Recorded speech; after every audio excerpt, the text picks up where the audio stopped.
Jadi kalau kita terbiasa menghadirkan hati di dalam sholat kita, maka inti dari sholat kita itu sudah sempurna. Kenapa penting kita melatih di saat yang pendek itu dengan menghadirkan hati? Karena suatu saat ketika kita sudah keluar dari sholat kita atau salam ya. Jadi kalau sholat itu terus menerus kan. Pagi ada, kemudian zuhur ada, di waktu siang ada, di waktu sore ada, di waktu petang ada, dan di waktu malam hari ada. Kenapa seperti itu? Karena kita tidak tahu apa yang akan terjadi beberapa jam setelah itu. Apa senang atau sedih. Menerima kesenangan juga butuh kekuatan. Apakah senang itu membawa dia terus dia istiqomah, atau membuat dia senang terus, bahagia terus, atau bahkan kesedihan. Memang semuanya itu Allah yang memberikan itu. Sama saja kebaikan dan keburukan itu sudah Allah sudah jadikan itu dalam sunnahnya. Maka disebut sunnatullah. Apakah kita bisa melakukan itu ketika kita membuka kunci kebaikan? Kita bisa melakukan keburukan ketika kita membuka kunci keburukan itu. Semuanya tergantung kita sendiri.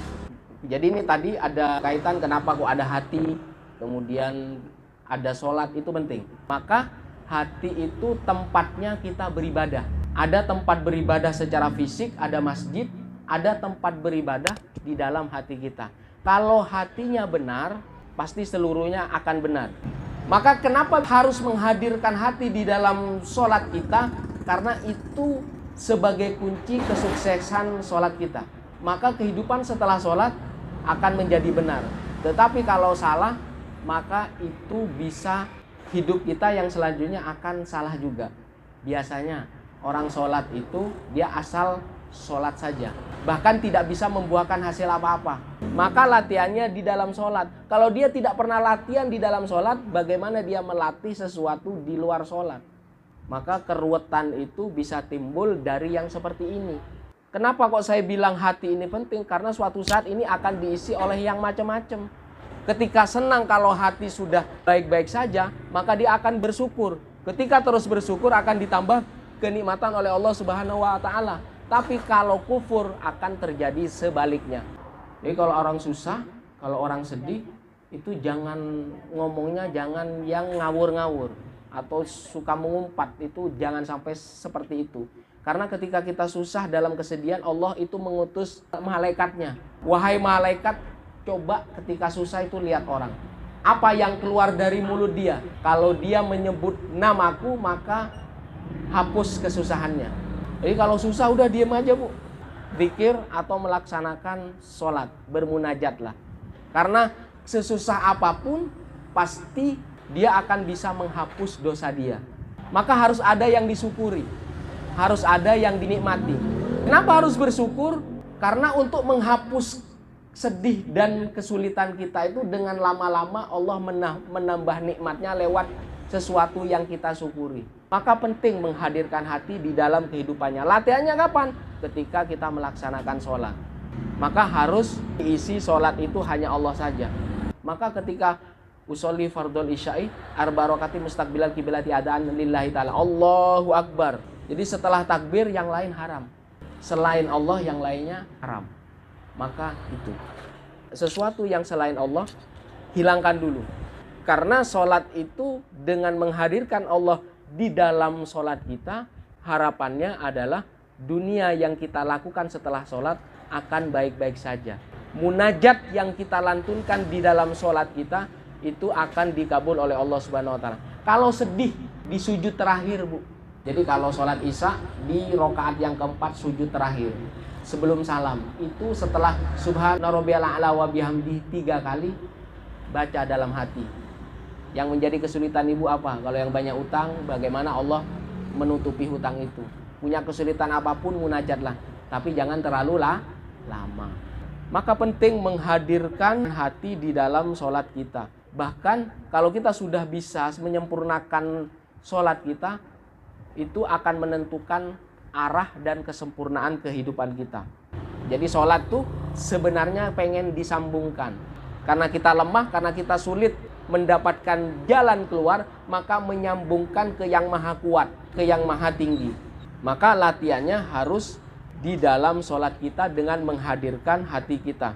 Jadi susah bukan hanya yang terjadi saja, bahkan yang kita dengar, yang kita lihat itu bisa menimbulkan kita susah. Wa amal asbab al-batinah.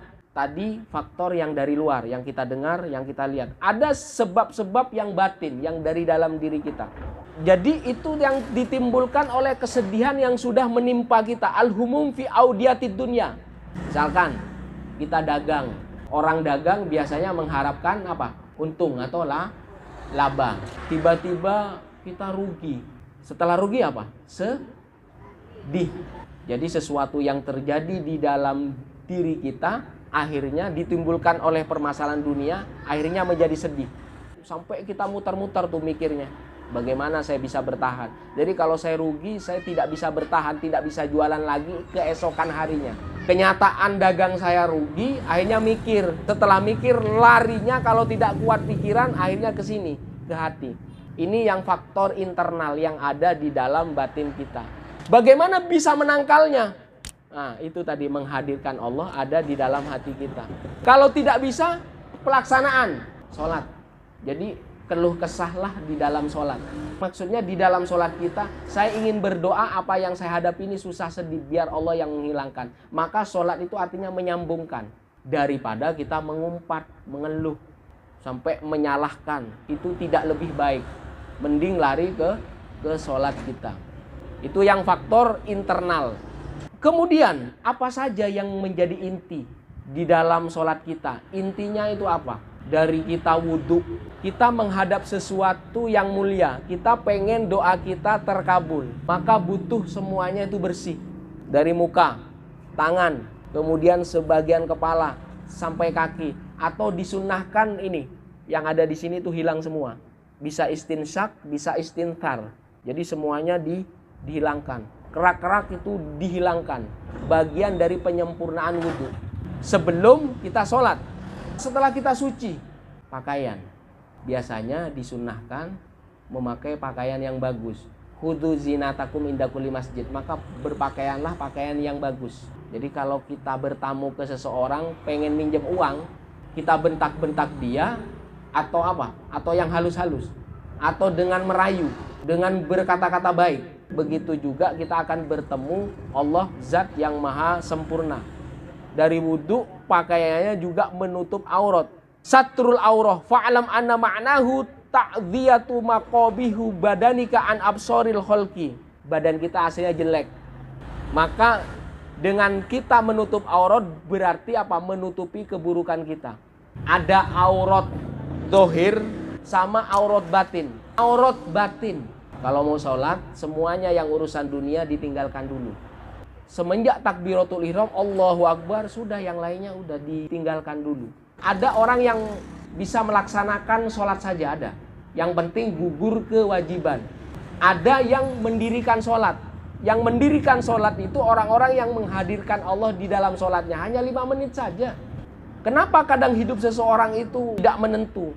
Banyak problem yang kadang-kadang tidak masuk ke akal pikiran kita. Coba lihat ke sholat kita, apakah sudah sempurna atau tidak. Apakah kita hanya menjalankan saja, yang penting gugur kewajiban, tidak berdosa. Atau kita mendirikan. Akan berbeda orang melaksanakan sholat dan orang yang mendirikan sholat. Pasti akan berbeda. Jadi latihannya menghadirkan hati di dalam sholat kita. Kalau sudah semua kita lakukan, baru menghadirkan hati di dalam pergaulan kita. Jadi kalau mulut ngomong A, hati juga sama. Jadi mulut ini cerminan hati kita, maka harus sama. Carilah lingkungan yang membangun hati kita itu menjadi baik.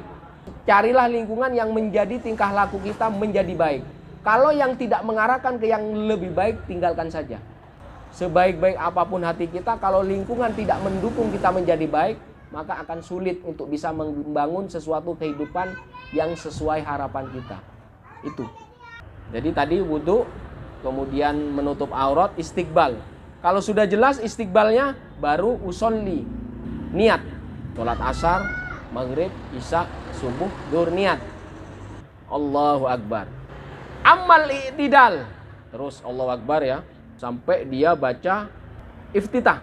Ada yang baca Allahumma ba'id baini wa baina khotoyaya kama ba'atta bainal masyriqi wal maghrib. Allahumma naqqini minal khotoya kama yunaqqas thawbul abyad minad danas. Ya Allah, jauhkan aku dari kesalahanku sebagaimana engkau menjauhkan arah masyrik, timur, dan barat. Jadi saya melakukan sholat itu sebenarnya penghapus kesalahan, penghapus dosa. Jadi setiap saya sholat itu menghapus dosa saya di masa lalu. Jadi kalau sholat hanya wajib saja pasti dia akan enggan dia. Tapi kalau sholat menjadi pembersih kesalahan kita di masa lalu, maka dia akan menjadi semangat. Mau kita di awal waktu, pertengahan waktu, atau di akhir waktu. Yang penting sholat itu seperti kita mau makan saja ketika lapar. Pasti meskipun tidak dipanggil, pasti akan langsung makan. Sama juga ketika haus. Kalau haus pasti akan minum. Itu seperti itu. Itu sudah posisi kita sudah menganggap sholat itu bukan wajib lagi, tetapi penghapus dosa kita. Kemudian Fatihah. Di dalamnya kita ingin ditunjukkan jalan yang lurus, jalan yang mustaqim. Kenapa pengen terhindar dari sesuatu yang jalan yang tidak dimurkai Allah? Biar tidak ada sengsaranya di kehidupan kita. Biar tidak susah, biar tidak sulit di dalam kehidupan kita. Biar tidak maghdub, biar tidak dimarahi. Misalkan kita sering mengecewakan orang lain, pasti akan dimarahi. Kalau kita meminta sesuatu ke dia, dikasih atau tidak? Tidak akan dikasih. Kalau kita suka mengecewakan orang lain, maka ihdinas sirotol mustaqim, itu yang diharapkan Allah kita berjalan di situ. Sirotol mustaqim yang seperti apa? Jalan yang tidak dimarahi, yang tidak dimurkai Allah. Tuh ya, dari Al-Fatihah. Kemudian ada ruku was sujud. Kalau misalkan di luar sholat, kalau orang ruku itu apa gini? Apa? Menghormati. Jadi orang ruku itu menghormati, memberi salam, memberi tahiyat, menghormati. Allahu Akbar, Sami Allah. Kenapa kita mengangkat tangan? Kita minta ampun. Di hadapan Allah kita menyerah sudah. Kita punya masalah yang gak bisa diatasi oleh pikiran dan hati kita, ampun. Kita angkat tangan, hanya Allah yang bisa. Jadi ini bagian gerakan-gerakan ini menunjukkan bahwa kita lemah. Maka sujud itu penting. Itu ruku, sujud.